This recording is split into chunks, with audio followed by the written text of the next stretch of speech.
Tell me. Why do we crave the ones who broke us? Why do we keep their name hidden somewhere between memory and denial, even when we've deleted their number 100 times? It's not weakness. It's not obsession. It's biology, mixed with heartbreak. Because love, to the human brain, isn't an emotion, it's chemistry.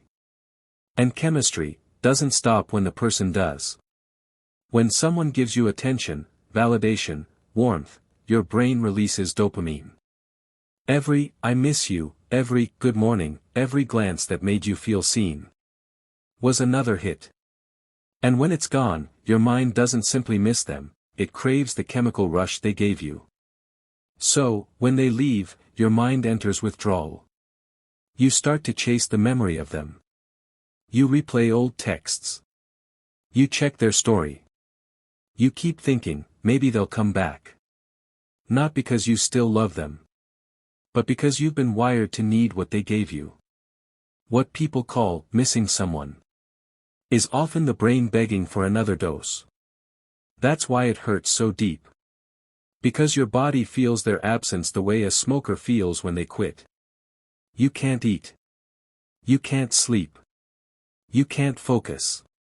And when you finally do, you remember something small. Their laugh, their eyes, the way they said your name. And the cycle starts again. That's not love. That's a feedback loop. A loop that keeps you stuck in the past, even when the past doesn't want you anymore. But here's the real tragedy. Most people never heal because they try to hate what they once loved. They build walls. They swear never to love again. They rewrite the story, turning love into something ugly, so it hurts less to remember. But hatred doesn't erase attachment. It just buries it alive. And that's why people who claim they're over it, still flinch when they hear that name. Because hate is just love, trapped inside pain. Healing doesn't happen all at once. It's not a movie scene. There's no background music when you finally let go. Just silence. The kind of silence that feels strange at first. Because you're no longer at war with your own memories. You'll wake up one morning, and something will feel different. The weight on your chest will be lighter. The urge to check their profile will fade. You'll pass the place where you once met. And instead of pain, you'll just remember. And that's how healing sneaks in. Quietly, in moments you don't even notice. You'll realize it was never about forgetting them.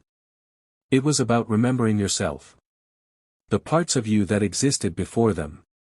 The laughter that didn't depend on anyone's text.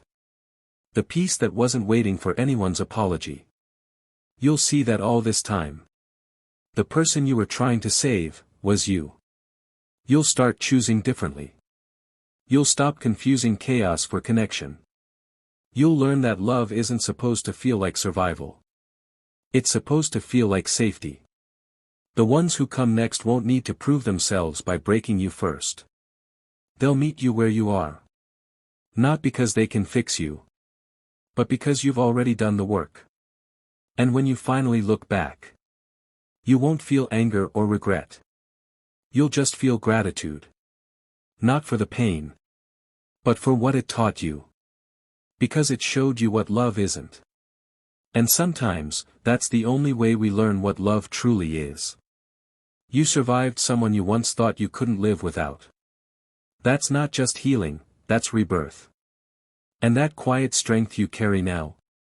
That's the version of you love was always trying to create. So stop waiting for closure. Stop hoping they'll come back with an explanation. The explanation is you. The peace you feel right now. That's the closure you've been looking for. One day, someone will come along and meet you in that peace. They won't remind you of the ones who left. They'll remind you of who you became after they left. And that's when you'll realize. The love you were searching for finally found you.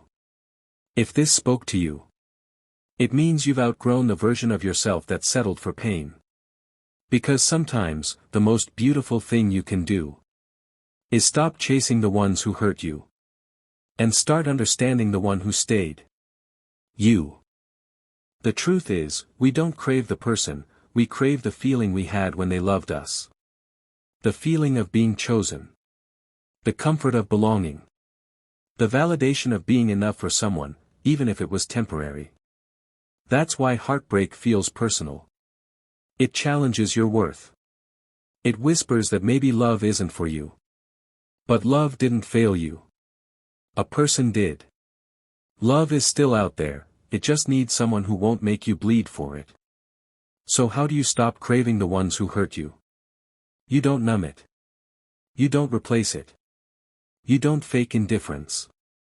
You face it. You sit with the ache until it loses its power. You let the memories come, and you stop turning them into reasons to hate yourself. Because every time you feel that wave of missing them, it's not a step backward. It's proof that your heart still works. And that's something to be proud of. One day, you'll stop checking your phone. You'll stop wondering who they're with. You'll hear their name, and it'll sound like a story you once knew, not a wound that still bleeds. Because healing doesn't mean forgetting. Healing means remembering without pain.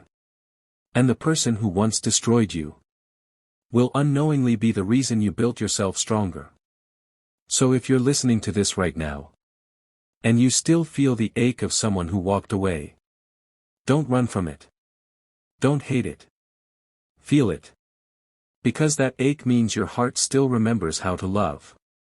Even after being broken. And that's not weakness. That's evolution. If this touched you in any way, don't scroll. Follow beneath the scene. Because here, we don't chase love. We understand it. And maybe, that's how we finally stop craving pain.